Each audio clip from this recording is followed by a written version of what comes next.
اللي انت تبقى قاعد فيها تفكر بقى في المشكله دي هتتحل ازاي يعني.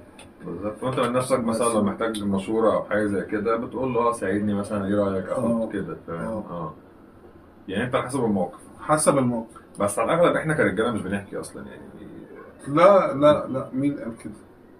شايف ناس كتير ما بيحكوش لا لا، مش كده يعني. خالص. لا يعني مثلا ممكن بيحكي اللي هو ايه، مثلا اللي هو انت بالاخص لو مش بيتكلم مع صاحبه، يعني احنا اصحاب ممكن نتكلم مع بعضينا، لكن مثلا زي ما انت قلت الاهل او شريكة حياته. ما مش كل بس على الناس الاغلب ينفع انا احكي معاها. بالظبط، بس انا ما انا بتكلم بحكي معاك مثلا محمد في مشكله مثلا في معايا في الشغل. الشغل اه ماشي، بس والله بتكلم. الدنيا متكسره معايا في البيت مثلا شويه، خلاص مثلا المصاريف زادت عليا مثلا او حاجه مم. كده.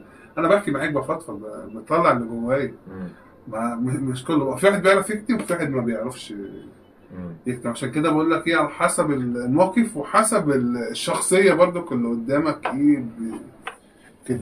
مم. ولازم برضك انت تراعي الشعور اللي قدامك. يعني انا مثلا بتكلم مع محمد، انا عارف ان محمد هيتقبل مني الكلام، او محمد هيديني النصيحه. مش هيقول لك بقى مثلا اجي بشكي له يقول لك ايه وانا والله الدنيا متكسره معاه وندخل بقى ايه عارف قصدك حرب ايه. بقى وسباق. والله الدنيا متكسره معايا، انا الدنيا متدشمله معايا. في طب انا كنت عيان امبارح، انا كنت ميت اول امبارح، ايه يا عم احنا داخلين سباق ولا ايه؟ لا مش كده يابا في خالص، ناس لا. فعلا كده اللي هو جاي اشكي لك، انت جاي تزودها عليا يا عم اه انا جاي بشكي لك